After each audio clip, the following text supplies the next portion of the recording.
김윤경의 생생경제. 안녕하세요. 김윤경입니다. 태풍 너구리 영향권에서 벗어나면서 먹구름이 거치니 찜통더위가 찾아오네요. 다행이라고 생각하면서도 더우니까 짜증이 나는 제 마음 참 간사합니다. 최경환 경제부총리 겸 기획재정부 장관 후보자, 지명됐을 때부터 청문회까지 내내 경기 부양에 대한 강력한 의지를 보였는데요. 일본식 장기 불황을 따라갈까 우려된다라고도 얘기를 했습니다. 그럼 우리 경제에 끼어있는 먹구름, 가시는 그런 부양책을 내놓을까요? 이런 부양 의지도 중요하지만은요, 무엇보다 성장이나 확장만 바라보다가 양극화가 더 심화되지는 않아야 될 텐데 그 점도 신경 써주셨으면 합니다. 김명수 사회부총리 겸 교육부 장관 후보자, 인사청문회 결과보고서 채택에 먹구름이 끼었습니다. 논문 표절에 대해서는 관행이었다라고 얘기를 하거나 신문 칼럼을 대피시켰냐 이런 질문을 했더니 교육용이었다, 제자를 사랑한다 이런 대답을 해놔서 여야 의원들은 물론이고 보는 국민들도 모두 혀를 내둘렀습니다. 그래도 장관은 하늘이 낸 자리다 이렇게 하면서 버티실 건지 모르겠네요. 김윤경이 뽑은 오늘의 생생 키워드, 먹구름입니다.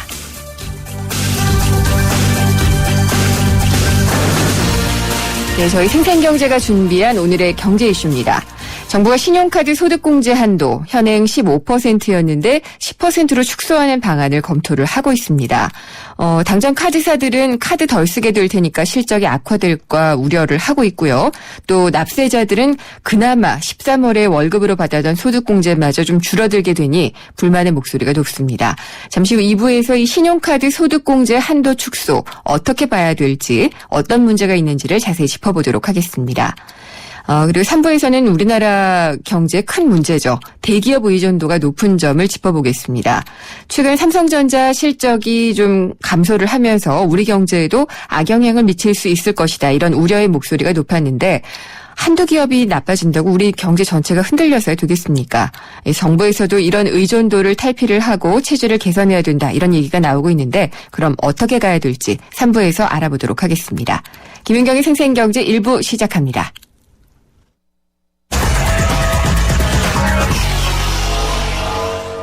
네, 오늘 증시 알아보겠습니다. 동양증권 금융센터 삼성역 지점의 박진희 차장입니다. 안녕하십니까? 네, 안녕하세요. 네, 오늘은 어떻게 끝났나요? 네, 오늘은 다들 아실지 모르겠습니다만 오늘 한 달에 한 번씩 돌아오는 옵션 만기일입니다. 네. 네, 오늘 지수는 큰 변동 없었는데요.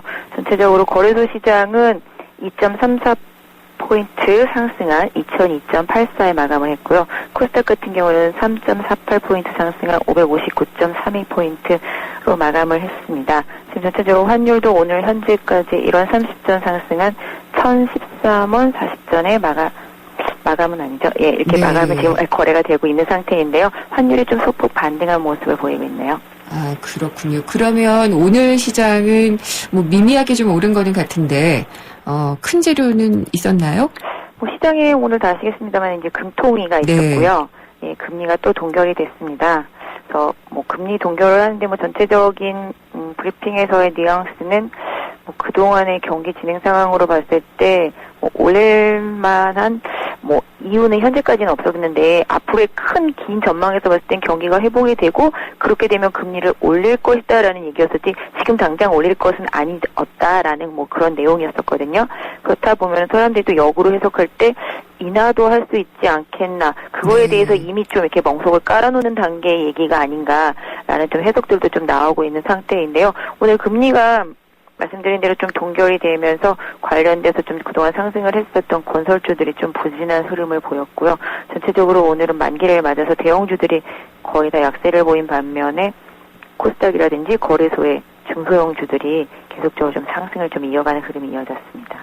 건설주는 금리의 영향을 직접적으로 받나요? 건설주 같은 경우는 전체적으로 금리에 가장 좀 민감한 그런 종목입니다. 네. 은행주도 마찬가지가 되겠습니다만은 돈을 다루는, 보통 은행주 같은 경우는 건설이 흔들리면은 좀 안 좋아지는 게 PF 대출을 많이 하기 그렇죠. 때문에 예. 그런 부분들이 좀 안 좋고, 건설사들도 그런 부분을 좀 물고 있기 때문에 분양 시장이라든지 이런 부분에 있어서 전체적으로 금리 조달하는 자금들도 마찬가지가 되겠습니다만은 그런 금리가 상당히 좀 민감하게 반응할 수밖에 없는 구조를 좀 가지고 있습니다. 그렇군요. 그럼 지금 삼성전자 이후에도 기업 실적들 나오고는 있나요? 일단 우리나라 같은 경우는 아직까지 뭐 특별히 큰 기업이 발표된 것이 삼성전자 빼놓고는 없는 상태인데요. 네. 전체적으로 뭐 삼성전자 이후에 뭐 연달아서 뭐 포스코라든지 계속적으로 좀 나올 예정인데 아마 중반을 좀 넘어서기 시작하면은 나오지 않을까 싶습니다. 삼성전자도 뭐 사실은 뭐 프리뷰고 실질적으로 완벽하게 딱 나온 네. 거는 상태 아니기 때문에 일단 지금 실질적으로 뭐 어닝 시즌이지만 명확하게 딱 발표되지는 않은 상태인데 전반적으로 일단은 보통 실적이 7월 중하순 정도부터 시작이 되니까 조금 기다리시면 나올 것 같은데 일단 주가에는 계속 좀 많이 반영이 되고 있는 것 같아요. 최근에 좀 리포트들이 좀 많이 나오면서 주가에 좀 선반영되는 경향들이 있어서 네. 일단 오히려 실적이 나오고 나면 또 크게 반응하지 않을 수도 있지 않을까라는 생각을 좀 해보게 되는 것 같습니다. 삼성전자도 오늘도 올랐나요?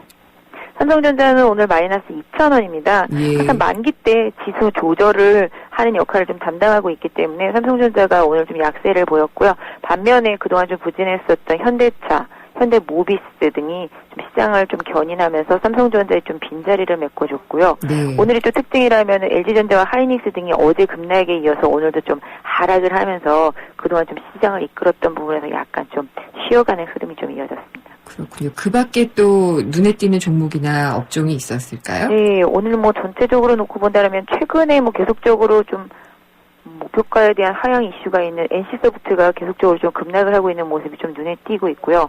오늘 좀 글로비스의 하락도 좀 눈에 띄고 있습니다. 또한 반대로 아까 말씀드린 대로 개별주들의 강세가 좀 눈에 띄는 그런 시장이라고 말씀을 드렸었는데요. 특히 뭐 중소형주들, 뭐 거래소를 따질 때 대형주, 중형주, 뭐 소형주 뭐 이런 쪽을 따지는데요. 소형주 섹터들을 보면 상승이 상당합니다. 그러니까 예. 거래량이 적으면서 기관이 이렇게 연합을 해서 올릴 수 있는 소위 이제 주거니 받거니 하면서 올릴 수 있는 네. 개인 투자자분들이 좀 거래가 적어서 상당히 좀 따라가기 힘든 종목들이 좀 많이 셌고요. 코스닥에서는 뭐 전체적으로 제약, 헬스케어 섹터들이 좀 강한 좀 반등을 보였고 그동안 좀 낙폭이 컸었던 종목들도 많이 강세를 보였는데요. 가장 뭐 이슈가 된 종목이라면은 게임, 모바일 게임 쪽에서 네. 그동안 뭐 컴투스에 뭐 밀려서 상대적으로 덜 관심이 있었던 게임빌이 상당히 좀 급등을 하면서 11만 4,900원 상당합니다. 오늘 하루에 1,300원 정도 올랐는데요. 이런 개별주, 이슈가 있는 게임주라든지 바이오 헬스케어 섹터들 이런 쪽에서의 좀 강세가 두드러지게 이어지고 있습니다. 알겠습니다. 잘 들었습니다. 감사합니다. 네, 감사합니다. 동양증권 금융센터 삼성역 지점의 박진희 차장이었습니다.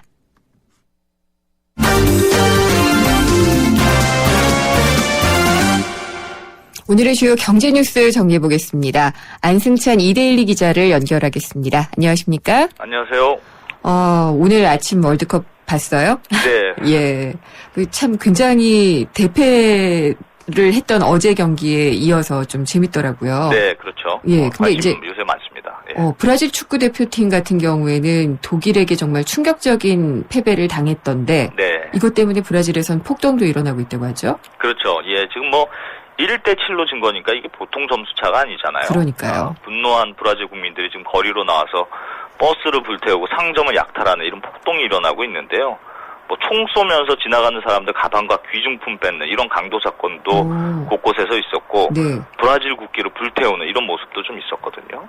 불태우거나 이런 것까진 괜찮은데 버스까지 그러고 총 쏘고 이런 건 좀 너무 과하네요. 아, 그러게요. 좀 예. 심각한 분위기입니다. 네. 이게 사실 브라질 국민들이 월드컵 개막 직전까지 반정부 시위를 벌여왔거든요. 네. 먹고 살기도 힘든데 왜 돈 들여서 이런 월드컵 같은 행사를 하느냐 뭐 이런 이유였는데 네. 뭐 막상 월드컵 해보니까 골도 많이 나오고 이변도 연출되고 흥행에 좀 성공하는 것 같으니까 좀 잠잠해졌었는데 이번 준결승전에서 독일의 충격적인 패배를 당하면서 반정부 정서가 다시 폭발했다 이렇게 볼 수 있는데요. 네. 지금 외교부가 브라질에 체류 중인 우리 국민들 신변 안전을 당부할 정도로 조금 심각한 것 같습니다. 그렇군요. 이 브라질 월드컵 개최하기 위해서 경기장 짓는 것 자체도 많이 반대를 하고 네. 예, 그랬던 기억이 나네요. 그러게요. 예.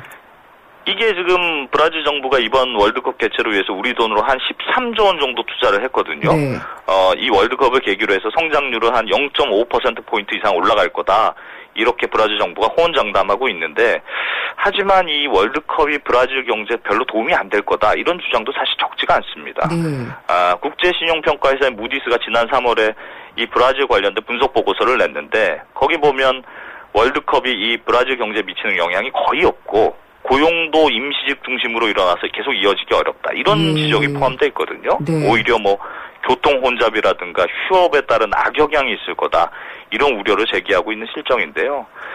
우리나라 경우 보면 2002년 월드컵으로 한 GDP 상승 효과가 0.74%포인트 정도 있었습니다만. 아, 그 해예요? 네. 근데 예. 역대 월드컵 개최국 사례들을 보면 대부분 월드컵에 따른 경기 회복 효과가 없는 나라들이 더 많거든요. 예. 특히 브라질의 경우는 가뜩이나 경제 상황이 좋지 않았는데 이 사회 인프라가 부족해서 투자비도 많이 들었고 또 경기에 대한 불안감이 아주 팽배한 상태였습니다. 그러니까 월드컵 직전에 브라질 기업인들을 대상으로 경기 전망 조사를 했는데 네.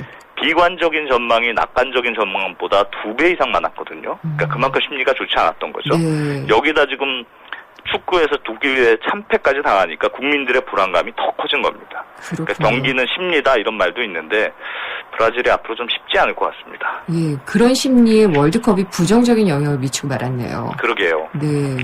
근데 이게 사실은 대규모 인프라 공사고 그러면은 고용 유발 효과도 있고 그랬을 텐데 네. 그걸로 상쇄가 안 되는 부분이 더 많았던 모양이네요. 그렇게 부작용이 좀 더 드러나는 경우인 것 같네요. 네.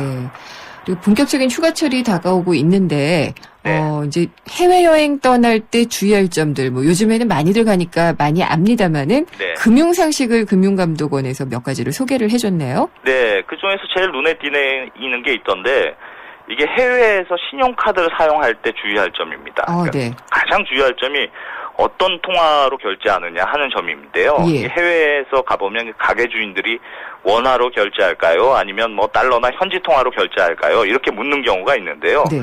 이때 별 생각 없이 원화로 해주세요. 이렇게 대답하면 큰 낭패를 봅니다. 왜 그렇죠? 해외에서 이 원화로 결제하면 수수료가 3%에서 최대 8%까지 더 붙게 되기 때문에 그런데요. 그러니까 대답 한번 잘못했다고 물건값의 8%를 더 내는 거니까 굉장히 불리한 거죠. 네. 통계로 보니까 우리나라 국민들이 해외에서 이렇게 원화로 결제해 주세요. 이렇게 대답해서 낸 원화 결제 금액이 연간 한 7,900억 정도 되니까요. 평균 뭐 5%만 수수료를 뗐다 이렇게 계산해도 수수료만 연간 400억 원 이렇게 낸 겁니다. 예. 아니 그럼 수수료가 왜 이렇게 많이 붙는지도 궁금하고 네. 원화로 결제를 하면은 그쪽에서 장사하는 분들도 더 이득인가요? 그렇죠. 이게 절차 때문에 그런 건데요. 네. 해외에서 신용카드를 내밀면서 이게 원화로 결제해 주세요. 이렇게 말하는 건 난 이 물건 사고 싶은데 굳이 원화로 결제하고 싶으니까 주인장이 나중에 내가 낸 원화를 환전소로 가져가서 달러로 바꾼 다음에 그걸 다시 현지 통화로 바꿔서 가지세요. 뭐 이런 뜻입니다. 그러니까 이렇게 번거로운 절차를 거쳐야 하니까 네. 그쪽에서도 수수료를 더 받는 건데요. 예. 그런데 이 수수료를 누가 가져가느냐 하면 가게주인과 신용카드 회사와 환전해주는 회사 이렇게 셋이서 나눠 가져갑니다. 그러니까 외국의 가게주인들도 수수료를 챙길 수 있으니까 한국인 관광객이 오면 가게주인들은 꼭 이 원화로 결제하시겠습니까? 이렇게 묻는 겁니다. 네. 그러니까 이 말을 수수료 대워 내시겠습니까? 이거하고 같은 말이니까 함부로 예스 이렇게 대답하시면 안 됩니다.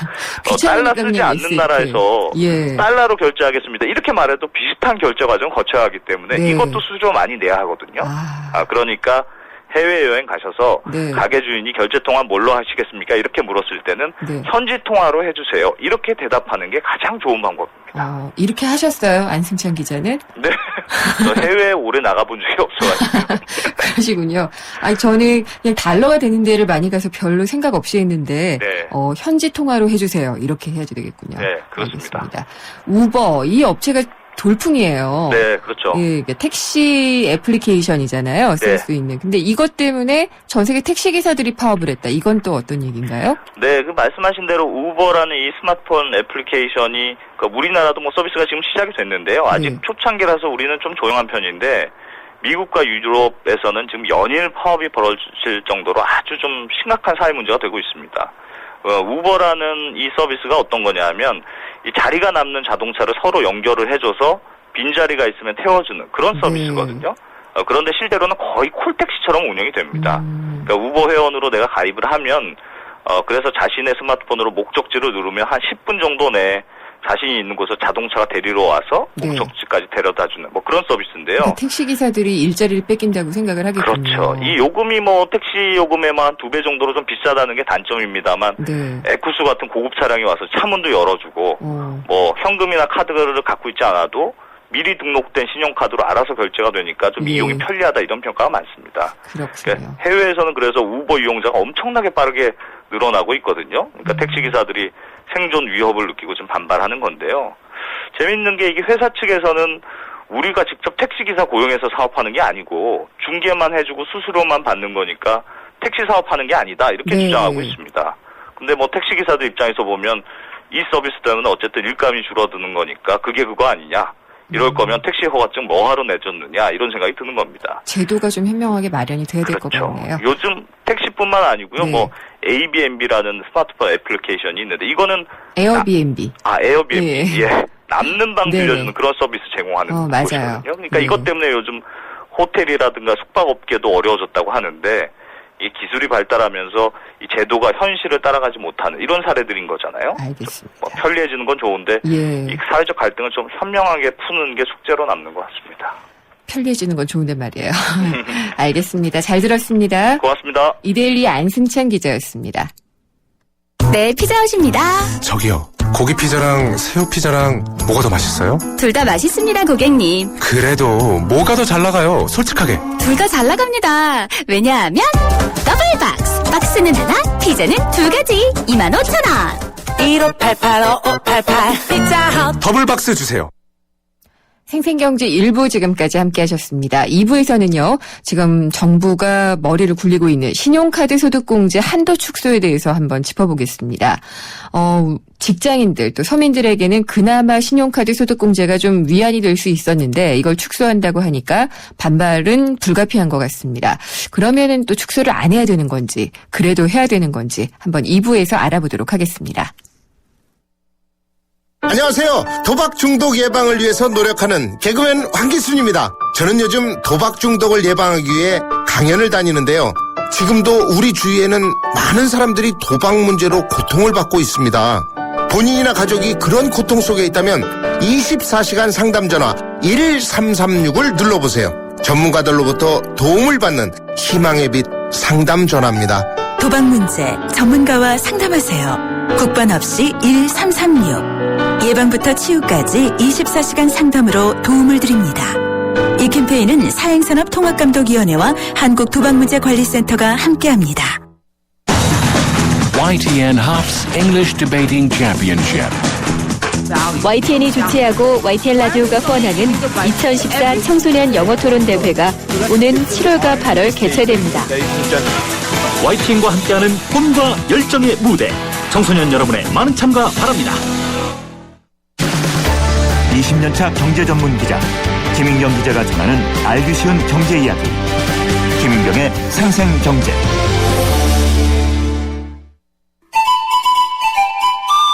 어머나 진짜 경제는 장바구니 안에 있지. 발로 뛰는 생생경제가 찾은 구석구석 경제 현장. 장바구니 생생경제.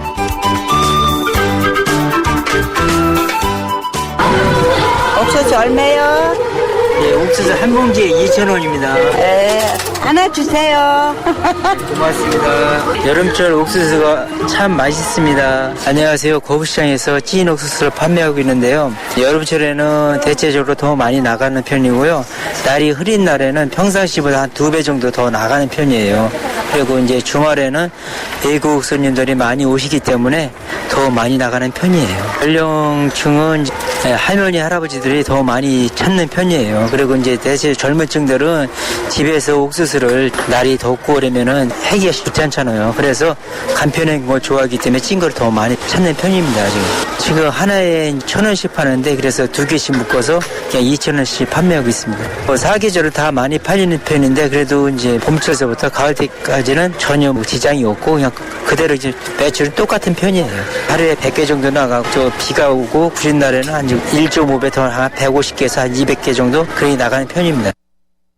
네, 장바구니 생생경제 시간입니다. 오늘 김미란 리포터가 찐 옥수수를 파는 그 시장에 판매 현장에 다녀왔는데 많이 팔린다고 하네요.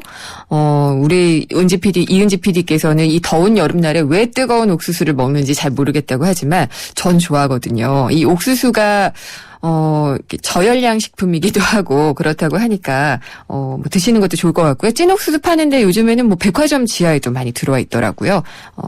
인기는 있는 모양입니다. 세상의 베이스가 되다 포스코 협찬으로 김윤경의 생생경제 2부 시작하겠습니다. 생생경제에 직접 참여하실 수 있습니다. YTN 라디오 애플리케이션 예스를 통해서 들어오셔도 되고요. 짧은 문자는 50원, 긴 문자는 100원이 부과되는 휴대전화 우물정의 0945번, 트위터는 YTN_이코노미고 페이스북도 있습니다. 그리고 웹사이트를 통해서 들어오셔도 됩니다. 여러분의 많은 의견 기다리겠습니다.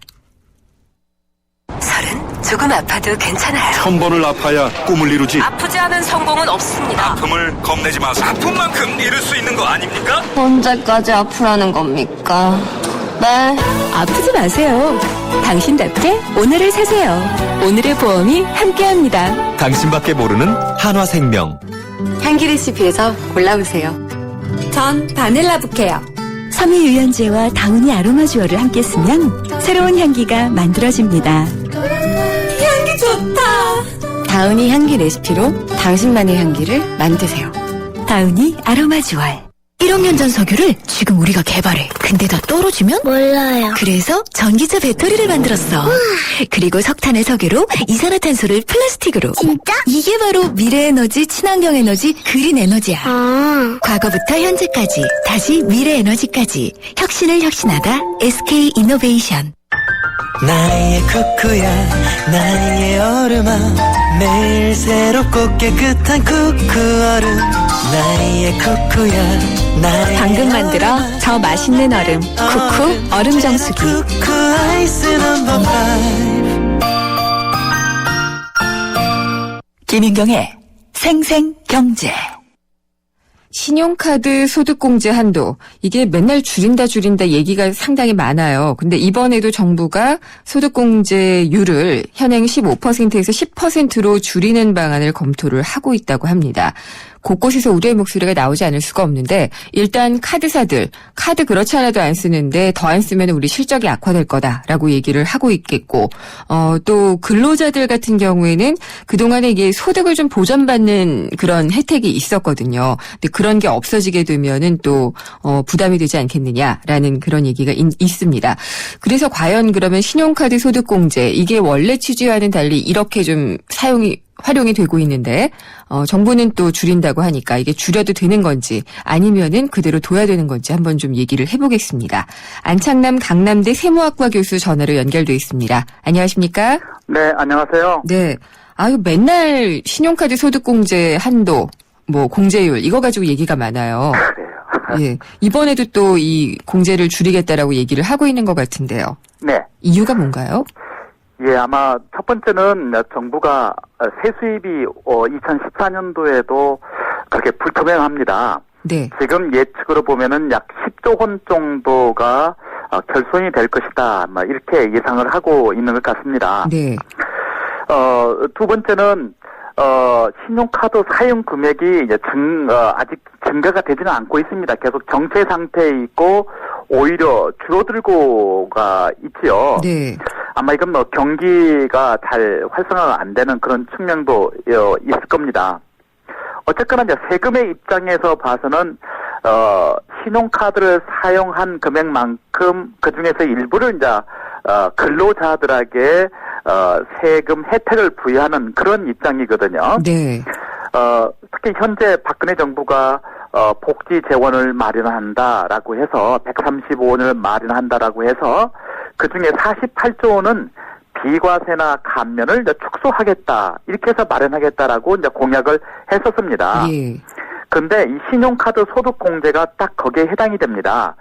조세 특례 제한법을 보면은 신용카드 소득 공제가 2014년 12월 31일까지 사용한 것에 대해서 공제해주겠다, 이렇게 되어 있으니까 지금 2014년도 8월 달에 보면은 세법 개정안을 정부가 제출을 하지 않겠습니까? 그렇죠. 그런데 차마 이것을 폐지는 하지 못하고 네. 폐지하는 대신에 공제율을 현행 15%, 구체적으로는 총 급여액의 25%를 초과하는 금액 중 신용카드를 사용한 금액 중에서 15%를 현행 소득공제로서 연말정산할 때 공제해 주는데 네. 이것을 10%로 낮추겠다. 네. 이러한 방안들이 종종 이제 언론에 나오고 있습니다. 근데 이 얘기가 하루 한두 번 나온 것도 아니잖아요.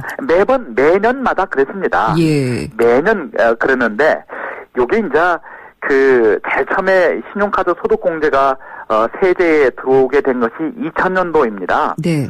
잘 아시다시피 이제 IMF가 끝나고 나서 당시 정부가 경기 활성화를 위해서 신용카드를 갖다가 무분별하게 도입한 것도 있지만 어찌됐든 그 덕에 경기가 일부 활성화가 된 것도 있지요.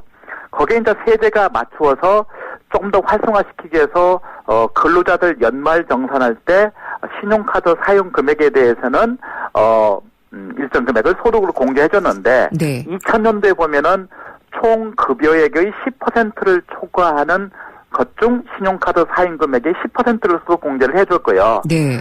쭉 이제 변천이 됩니다. 2003년도에는 현금 영수증 제도가 도입이 됐고, 그래서 현재까지 이렇게 와 있는데, 현재는 신용카드 사용액은 15%, 그다음에 직불카드, 체크카드는 사용 금액의 30%를 공제를 해주되, 공제 한도는 300만 원으로 이렇게 두고 있습니다. 네. 근데 어쨌든 이 신용카드 소득공제 제도가 신용카드 사용을 활발하게 하도록 하기 위해서 그렇게 되면은 이제 자영업자들의 소득이 드러나게 되니까요. 네. 간접적으로 세금을 더 많이 거둘 수 있는 그런 의도로 한 거잖아요. 네. 근데 이게 제가 서두에도 말씀을 드렸지만은 결국은 이 직장인들, 근로자들의 소득을 보전해주는 혜택으로서의 역할이 더 커져온 것 같아요. 네. 두 가지 측면이 있습니다. 네. 신용카드 소득공제를 이렇게 가벼이 볼 수가 없는 것이요. 첫 번째는 아까 금방 말씀하신 지하경제 양성화하고도 밀접한 관계가 있습니다. 네. 신용카드를 쓰므로 해서 자영사업자들, 특히 뭐 고가, 사치품, 이런 음식점 이런 데들의 과세 표준 자료가 노출돼서 자영사업자들이 소득세나 부가세를 탈루하지 못하게는 큰 장치가 하나가 있었고요. 네. 두 번째 큰 목적은 자영사업자하고 근로사업자 간의 그 세부담의 형평성을 위해서 이 소득공제 제도가 들어온 거거든요. 그거는 어떤 얘기인가요? 형평성이라는 게요? 예를 들면 예. 자영사업자들은 비교적 매출도 근로소득자보다 줄일 수가 있고 경비도 부풀릴 수가 있지만 근로소득자들은 뭐 유리할 지갑이라고 하는 네. 것처럼 다 드러나지는 것이 않겠습니까? 예. 그래서 근로자들이 동일한 소득 금액을 얻는 자영사업자보다 상대적으로 세금 부담이 많다.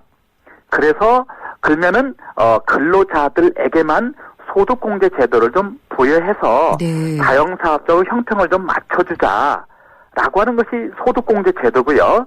그 소득공제 제도 안에 신용카드 소득공제 제도가 들어가 있는 것이죠. 그렇군요. 그러면 이제 신용카드 소득공제 제도를 폐지하거나 축소한다 치면은 아까 두 가지 전제, 네. 지하경제 양성화, 현 정부가 아주 역점적으로 추진하고 있는 거죠. 그것에 반하는 것이고, 두 번째는 이 일반 근로소득자들이 가지고 있는 상대적인 불공평성, 네. 불평등, 좀 불편한 점, 세금 부담이 너무 많다는 점, 이것과 정면적으로 이게 배치가 되는 이게 형태입니다. 그러면 교수님, 이 두 가지가 부작용이 나타날 수가 있잖아요. 네. 지금까지 이제 지하경제 양성화와 근로자들에 대한 소득 보전을 해주던 그런 효과가 없어지게 되는 건데, 네. 그럼에도 불구하고 이걸 조금 줄여가지고 가게 되면은 정부가 원하는 세금은 더 많이 걷게 되는 건가요? 아닙니다. 아, 그렇지도 않아요? 예. 신용카드 소득공제 1년에 신용카드 소득공제로 정부가 근로자들한테 보조해주는 금액, 아까 같은 공제해주는 금액이 약 1조 3천억 정도 됩니다. 네. 그러니까 총 양치로 봐서는 금액은 1조 3천억이니까 많지요. 그러나 거기에 해당되는 근로자 숫자가 약 600만 명이 넘습니다. 600만 명의 1조 3천억 정도의 세금 감면 혜택은 1인당 평균을 따져보면 그게 많지는 않은 것이죠. 네. 그러니까 이게 정말로 이것을 폐지해서 얻는 것과 존속시켜가지고 정부가 얻을 수 있는 것을 이렇게 비교 형량을 해 보면은 제가 볼 때는 지금 이것을 폐지나 축소한다는 것은 아직은 무리라고 생각합니다. 그렇네요. 이게 교수님 말씀을 들으면은 당연히 더 득도 없는데 할 필요는 없을 텐데도 네. 정부가 또 이걸 검토하고 있는 이유는 뭘까요? 예, 그것은 결국은 이제 세수 부족 때문에 그렇습니다. 예, 어떻게든지 세수는 조금 늘리려고. 예, 어떻게든지 세수를 좀 늘리려고 하는데 이래서 다시 또 이제 원론적인 얘기가 나오는 것이죠. 정말로 이렇게 근로자들이 얻을 수 있는 그런 혜택을 다른 쪽에서는 얻을 수가 없는 것인가? 네. 예를 들면 지금 특정 재벌 법인들은 이익이 많이 난다고 그러지 않습니까? 네. 그 부분 이렇게 이 법인세 특정 소득 얼마 일정 금액 이상인 소득에 대해서 세율을 1~2% 올리면 이 금액을 훨씬 상회하는 세수 효과는 있게 되는 것이거든요. 네. 제가 추정을 해보면은 근데 그것은 이제 증세니까 부담이 된다. 정부의 입장은 그렇게 하는 것 같아요. 예. 그것은 제가 볼 때는 판단의 문제인 것 같습니다. 그렇군요. 그러면은 증세를 안 한다고 했던 말을 수정을 하면은 현실적으로는 도움이 되지 않을까요? 예를 들면은 지금은 이제 좀 우리가 논점을 좀 조금 관점을 달리해야 될 것이 저는 세금을 자꾸만 정부한테 빼앗긴다 이렇게 생각을 했지 않습니까? 그렇지만 현재는 그렇지는 않습니다. 현재 지금 우리나라 예산이 약 220조 원 정도가 되거든요. 이 중에서 복지 예산이 얼마가 되는 거냐? 100조 원이 넘어갔습니다. 내가 세금을 1,000만 원 내면은 국가로부터 복지 혜택을 받는 것이 약 450만 원 언저리에 가 있다는 얘기거든요. 그러면 이제는 좀 인식을 좀 바꿀 필요가 있다고 생각합니다. 내가 세금을 내가 견딜 수 있는 한도 내에서 많이 내면 낼수록 국가로부터 내가 복지 혜택을 더 받게 되는 것 아니겠습니까? 네, 그거는 이제 인식 변화를 어느 정도 가져오는 것 같은데요, 교수님. 네. 근데 이 신용카드 소득공제 한도 축소, 공제율 하향, 이런 거. 이런 것들이 그렇게 효과가 없다면은 굳이 이런 걸 하지 않고 있는 사람들한테 좀 더 받으면 되는 거 아닌가요? 예, 맞습니다. 그것도 사실은 가능합니다. 이제 그게 이제 바로 이제 소득세 얘기거든요. 소득세 얘기하고 고소득자에 대해서 현재 우리나라 최고 세율이 38%이니까 이걸 좀 더 높이자라는 것을 근로소득자에게만 세액 부담을 가중시킬 것이 아니라 자영사업자 또는 금융소득자들이 많이 있지 않습니까? 이자라든지 배당이라든지 또는 부동산 양도소득, 주식 양도소득 이런 쪽에 조금 더 과세 범위를 넓히다 보면은 얼마든지 사실은 1조 3천억 정도 신용카드 소득공제 폐지를 통해서 얻을 수 있는 세수 그 이상으로 사실은 얻을 수 있는 거거든요. 그렇군요. 예. 그러면은 지금 정부가 얘기하는 건 이런 신용카드 공제를 줄이는 것도 있고요. 담배세 얘기도 있고 이런 것들은 상당히 참 사회적인 논란이 크잖아요. 그러니까 매년 얘기가 나오다가 반발에 막혀서 안 됐고 우리는 또 그런 학습 효과가 있고 그러니까 또 안 되겠지라고 생각을 하면서 막 강하게 반발하기도 하잖아요. 그렇지 않을까 또 생각이 돼요. 결국은 이제 이게 조세 정책과 조세 세금에 대한 비전과 철학의 문제인 것 같이 생각되어집니다.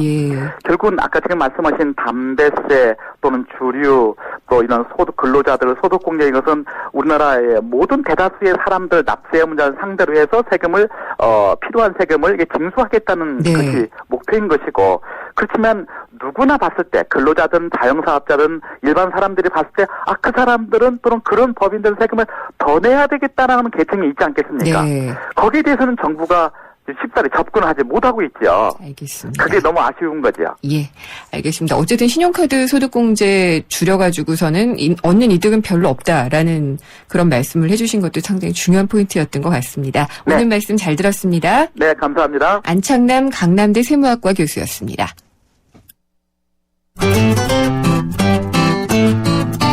생생경제를 다양하게 만나는 방법. YTN 라디오 앱 예스와 웹사이트 김윤경의 생생경제 또는 트위터 YTN_이코노미로 실시간 듣기와 다시 듣기를 하실 수 있고 방송 내용에 대한 문의와 의견을 주실 수 있습니다.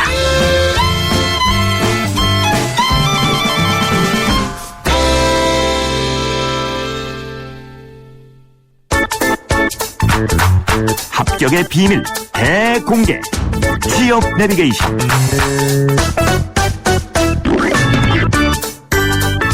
참 어렵고 어려운 게 취업입니다. 그런데 취업에 대한 정보와 방법을 조금 더 안다면 쉽게 접근할 수가 있겠죠. 자세하게 소개를 해주실 인크루트 서미영 상무 스튜디오에 나오셨습니다. 안녕하십니까? 안녕하세요. 저희가 방송 시작하기 전에 그랬죠. 일자리가 많으면 좋겠어요. 네. 그러면 이런 고민 안 해도 될 것 같은데. 그러게요. 예, 일자리가 일단 적으니까 문제인 것 같아요. 근데 이게 어떤 회사에 또 지원자는 많이 몰리기도 하고 어떤 회사는 또 안 모이는 빈익빈 부가 있잖아요. 그렇죠. 어떤 기업들에 좀 많이 몰리게 되나요? 일단 뭐 대부분의 분들은 대기업이면 지원자가 많을 것이라고 그렇게 생각하시잖아요. 그럴 것 근데 같은데. 대기업 간에도 부익부, 빈익빈이 굉장히 극명하다는 거죠. 그러니까 이것은 왜 그러냐면 아는 기업과 모르는 기업의 차이가 굉장히 커요. 또 어떤 기업이 우리가 아는 기업일까 생각해 보면은 뭐 TV에 광고를 한다거나, 그렇죠. 소비재를 주로 다룬다거나 이런 대기업들은 우리가 흔히 알고 있기 때문에 입사 지원율이 굉장히 높습니다. 근데 이제 알지 못하는 기업들은 입사 지원율도 떨어지기 때문에 대기업이라 할지라도 이런 기업들은 좋은 구직자들을 획득하려고 대단히 많이 애를 쓴다는 거죠.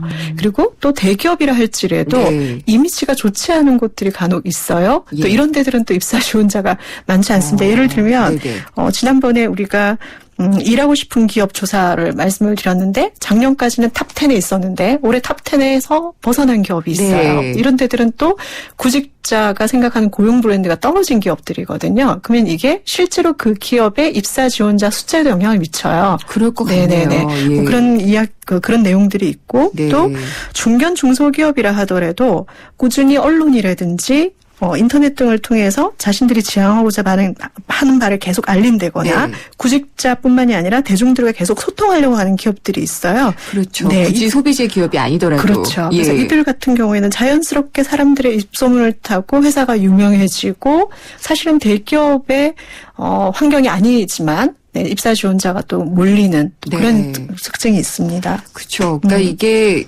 지난번에 이제 기업 문화도 상당히 중요하게 따진다고 말씀하셨으니까 그런 문화, 뭐 이미지, 홍보 이런 것에도 영향을 많이 미칠 것 같아요. 그러면 지원하는 사람의 입장에서는 그런 유명세를 따라가서만은 안 될 것 같은데 뭘 주의해서 좀 보면 좋을까요? 특징들이 있어요. 이런 기업들이 단순히 그냥 유명하기 때문에 몰린다 이제 이런 것들보다 가장 중요한 것은 기업의 비전을 어떻게 명확하게 밝히고 있느냐인데요.